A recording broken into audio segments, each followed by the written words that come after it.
Dia 3 de setembro, 6 horas. O que dirige sua vida? Percebi que o que fazem os homens correrem atrás do sucesso é a inveja. Eclesiastes 4:4. O homem sem propósitos é como um barco sem leme. Um vira-lata, um nada, um ninguém. A vida de todo indivíduo é dirigida por algo. A maioria dos dicionários define o verbo dirigir como guiar, controlar, direcionar. Se você está dirigindo um carro, batendo um prego ou chutando uma bola, estará naquele momento guiando, controlando e direcionando. Que força motriz dirige sua vida? Neste exato momento, é possível que o problema, uma urgência ou o fim de um prazo determinado esteja direcionando você.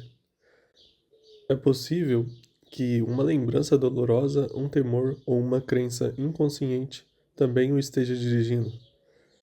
Centenas de circunstâncias, valores e emoções podem dirigir sua vida. Eis aqui 5 dos mais comuns. Muitos são dirigidos pela culpa. Algumas pessoas passam a vida inteira fugindo do remorso ou ocultando a vergonha. Dirigidas pela culpa, são manipuladas pela lembrança, permite que o passado controle o futuro e frequentemente punem a si mesmas, sabotando o próprio sucesso. Quando Caim pecou, sua culpa afastou-se da presença de Deus, que disse: Você será um fugitivo errante pelo mundo. Esse quadro descreve a maioria das pessoas hoje em dia, andar pela vida sem propósito. Somos produto do nosso passado, mas não precisamos ser prisioneiros dele. O propósito de Deus não é restringir por nosso passado. Ele tornou um assassino chamado Moisés em um líder e um covarde chamado Gideão num corajoso herói. Também pode fazer coisas maravilhosas com o restante da sua vida. Deus é especialista em dar a pessoas um novo começo. A Bíblia diz: Como é feliz o homem que tem sua desobediência perdoadas e seus pecados cobertos. Outro ponto é que muitos são dirigidos pelo ressentimento e pela raiva. Algumas pessoas apagam-se às mágoas sem jamais superá-las. Em vez de aliviar a dor por meio de um perdão, reviviem-na continuamente em um pensamento. Quando dirigidas pelo ressentimento, calam-se e interiorizam a raiva, enquanto outras se irritam e agridem os outros. Ambas as reações são nocivas e inúteis. O ressentimento sempre machuca mais o ofendido que a pessoa que o ofendeu. Enquanto o ofensor provavelmente já se esqueceu do insulto e seguiu em frente, você continua angustiado em sua dor, perpetuando o que aconteceu. Ouça, aqueles que magoaram no passado não poderão continuar o ferindo, a menos que você se agarre à dor por meio do ressentimento. O que passou, passou. Nada pode mudar o passado. Você apenas machuca com a amargura. Para seu próprio bem, aprenda com o passado e mande-o para bem longe. A Bíblia diz: ficar desgostoso e amargurado é loucura. É falta de juízo que leva à morte. Muitos são dirigidos também pelo medo. Seus temores provavelmente resultam em experiências traumáticas e de expectativas fantasiosas do crescimento num lar extremamente severo ou mesmo de predisposição genética. Independentemente do que tenha causado tal situação, pessoas dirigidas pelo medo com frequência perdem grandes oportunidades por terem medo de correr riscos. Em vez disso, comportam-se da maneira cautelosa, evitando, arriscando-se e tentando manter o status quo. O medo é o encarecimento voluntário que o impedirá de se tornar o que Deus pretende que você seja. Você deve agir contra isso com a arma de fé e do amor. A Bíblia diz: No amor não há espaço para o medo. O amor amadurecido expulsa o medo, considerando que o medo causa uma vida vacilante e cheia de temores. Medo da morte, medo do julgamento. Podemos dizer que quem tem medo não está completamente aperfeiçoado no amor. Muitos são dirigidos pelo materialismo. O desejo de adquirir é o único objetivo da vida de algumas pessoas. O impulso de sempre querer mais se baseia na concepção equivocada de que possuir mais me tornará mais feliz. Mas o importante e mais protegido, contudo, são três expectativas errôneas. Os bens materiais trazem felicidade apenas temporária. A situação de constante tranquilidade acaba gerando o tédio, e então passamos a desejar novidades, coisas maiores e melhores. Também é um mito a concepção de que, quanto mais bens adquirir, mais importante serei. Autoestima e riquezas materiais não são sinônimos. Nosso valor não é determinado por nossas posses, e Deus deixa claro que as coisas mais valiosas da vida não são bens materiais. O mito mais comum a respeito do dinheiro é que, quanto mais dinheiro se tem, mais protegido se está. Isso não é verdade. As riquezas podem ser perdidas num piscar de olhos, por uma quantidade considerável de fatores que fogem do nosso controle. A verdadeira segurança só pode ser encontrada naquilo que jamais poderá ser tomado de você, seu relacionamento com Deus. Muitos são dirigidos pela necessidade de aprovação.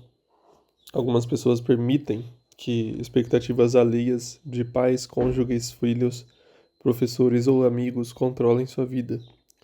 Muitos adultos ainda tentam ganhar a aprovação de pais, que nunca estão satisfeitos. Outros são dirigidos pela pressão social do grupo em que pertence, sempre preocupados com o que os outros podem pensar. Infelizmente, os que seguem a multidão quase sempre acabam perdidos nela. Não conheço todas as chaves do sucesso, mas uma chave para o fracasso é tentar satisfazer a todos. Ser controlado pela opinião dos outros é a forma segura de jamais atingir os propósitos de Deus na sua vida. Jesus disse: ninguém pode servir os dois senhores. Outras influências ainda podem dirigir sua vida, mas todas levam ao mesmo ímpasse, potencial não aproveitado, estresse desnecessário e uma vida não realizada. Essa jornada de 40 dias mostra como ter uma vida dirigida por propósitos, uma vida guiada, controlada e direcionada pelos propósitos de Deus. Nada é mais importante que conhecer o propósito de Deus para a sua vida, e nada pode compensar o prejuízo de não os conhecer. Nem o sucesso, nem as riquezas, nem a fama, nem os prazeres. Sem um propósito, a vida não passa de movimentos sem sentido, uma atividade sem direção ou uma série de acontecimentos sem motivo. Sem um propósito, a vida é banal, mesquinha e inútil. As vantagens de uma vida dirigida por propósito. As 5 grandes vantagens em se viver uma vida com propósitos. Conhecer o propósito da sua vida faz com que ela tenha sentido. Fomos feitos para alcançar algum significado na vida, por isso tantas pessoas recorrem a métodos questionáveis como a astrologia e a psicologia para descobri-lo.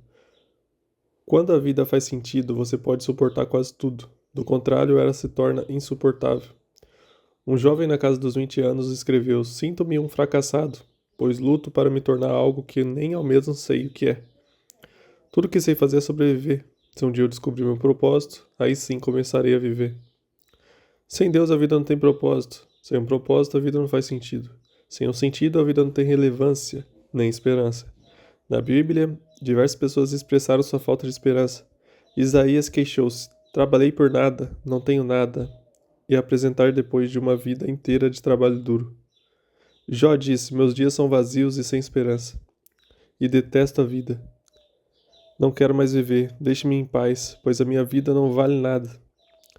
A maior de todas as tragédias não é a morte, mas a falta de propósito de vida.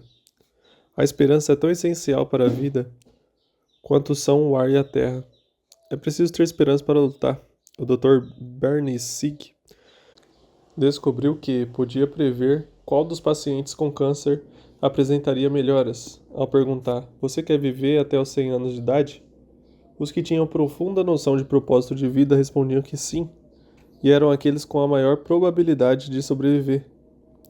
A esperança é o resultado de se ter um propósito. Se você tem sentido sem esperança, não desista.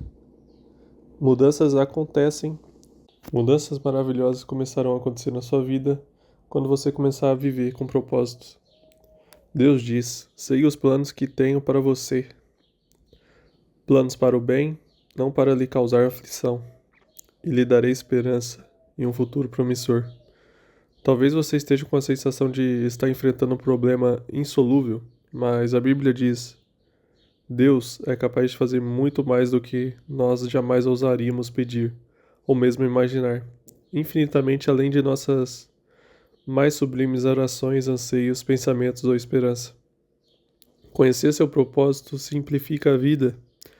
Ele define o que você faz e o que não faz. O propósito é o padrão pelo qual você avalia suas ações, para saber as que são essenciais e as que não são. Basta perguntar: essa ação me ajudará a cumprir o propósito de Deus para a minha vida? Sem um propósito claro, ficamos sem alicerce para fundamentar as decisões, definir o tempo e empregar os recursos. A tendência será tomar decisões com base nas circunstâncias, nas pressões do momento ou nas variações de humor. Quem não conhece seu propósito exagera nas atividades, e isso causa estresse, fadiga e conflitos. É impossível fazer tudo o que as pessoas querem que você faça. Seu tempo é suficiente apenas para fazer a vontade de Deus.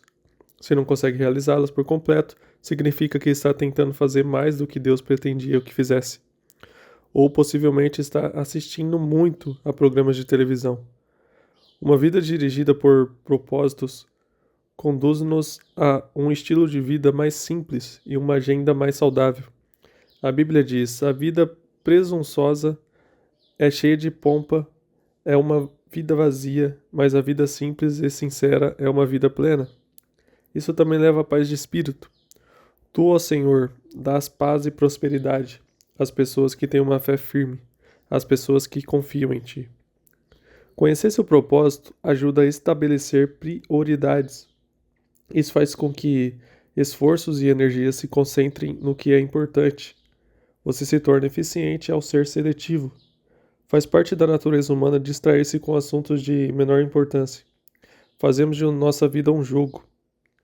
O Henry David observou que as pessoas vivem num desespero silencioso, mas hoje uma melhor descrição seria distração sem objetivos. Muitas pessoas são como giroscópios, rodopiando num ritmo frenético, sem jamais chegar a lugar nenhum. Sem um propósito definido, você ficará mudando de rumo de emprego, de relacionamentos e de igreja, na esperança de que cada mudança seja definitiva ou preencherá o vazio do seu coração. Você pensa: talvez seja diferente dessa vez, mas isso não resolve o verdadeiro problema, que é a falta de foco e de propósito. A Bíblia diz: não se descuidem, tentem entender o que o Senhor quer de você. A capacidade de concentração pode ser verificada na luz. A luz difusa tem impacto e energia reduzidas, mas você pode concentrar seu foco. Com uma lente de aumento, os raios do sol podem ser concentrados no ponto de atear fogo à grama ou a um pedaço de papel. Quando a convergência da luz é maior, como o raio laser, ela pode até cortar o aço. Não há nada tão poderoso quanto a vida direcionada. Isso é, vivida com propósito. Os homens e as mulheres que mais influenciaram a história estavam concentrados numa direção. O apóstolo Paulo, por exemplo, difundiu o cristianismo do Império Romano, praticamente sozinho. Seu segredo era uma vida direcionada. Ele diz: estou concentrando minhas energias unicamente nisto. Esquecer que já passou e avançar para o que está à minha frente. Se você quer que sua vida cause impacto, dê-lhe uma direção. Pare de andar em círculos. Pare de tentar fazer de tudo. Faça menos. Elimine até mesmo as boas atividades, concentrando-se apenas no que mais for importante. Jamais confunda atividade com produtividade. Você pode estar ocupado sem ter propósito, mas para quê? Paulo disse assim: os interessados em tudo que Deus tem para nós devem se manter focados no alvo. Conhecer seu propósito traz motivação. O propósito sempre produz entusiasmo. Nada mais estimulante que o propósito claro. No entanto, a paixão se esvai quando falta propósito. Até mesmo levanta-se da cama se torna um fardo. Normalmente é o trabalho sem sentido que nos esgota. Consome nossa força e nos rouba o prazer, não o excesso de trabalho. Se você quer que sua vida cause impacto, dê-lhe uma direção. George Bernard escreveu: Esta é a verdadeira alegria da vida, ser usado para um propósito reconhecido por você mesmo como grandioso.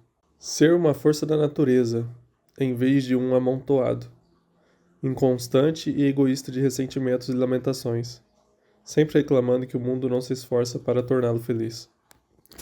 Conhecer seu propósito irá prepará-lo para a eternidade. Muita gente passa a vida tentando criar um legado.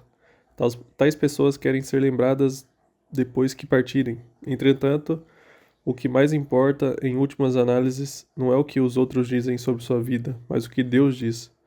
O que as pessoas não percebem é que todas as realizações acabam sendo superadas. Recordes são quebrados, reputações não subsistem e homenagens são esquecidas. Na faculdade, a meta de James era ser um campeão de tênis na instituição. Ele se sentiu orgulhoso quando viu sua taça exposta no local de destaque na sala de troféu da faculdade. Anos mais tarde, alguém lhe enviou um troféu pelo correio. Eles o haviam achado numa lata de lixo durante uma reforma na escola. James então disse: Um dia, todos os seus troféus serão jogados no lixo por alguém. Viver para criar um legado é um objetivo sem perspectiva. Uma utilização mais sábia do tempo é construir um legado eterno. Você não foi posto nesse mundo para ser lembrado. Você foi colocado aqui a fim de se preparar para a eternidade. Chegará o dia que você estará diante de Deus e Ele fará uma auditoria em sua vida, um exame final, antes que você ingresse na eternidade. A Bíblia diz: lembre-se, cada um de nós comparecerá diante do tribunal de Deus. Sim, cada um de nós terá que prestar as contas de si mesmo a Deus. Felizmente, Ele quer que passemos no teste. Por isso nos deu a pergunta antecipadamente. Pela Bíblia, entendemos que Deus nos fará duas perguntas fundamentais. Primeira, o que você fez com meu filho Jesus Cristo? Deus não irá perguntar sobre sua formação religiosa ou visão doutrinária. O único ponto importante será: você aceitou o que Jesus fez por você? Aprendeu a amá-lo e confiar nele? Jesus disse: Eu sou o caminho, a verdade e a vida. Ninguém vem ao Pai a não ser por mim. Segunda, o que você fez com o que eu lhe dei? Isso é o que você fez com sua vida: dádivas, talentos, oportunidades, energia e relacionamentos e recursos. Enfim, tudo que Deus lhe deu a você. Gastou-se com você mesmo ou fez uso deles para o propósito que Deus tinha para você? Prepará-lo para essas duas perguntas é o objetivo desse livro. A primeira irá determinar onde você passará a eternidade. A segunda determinará o que você fará na eternidade. Ao terminar esse livro, você estará pronto para responder essas duas perguntas. E é isso aí, família.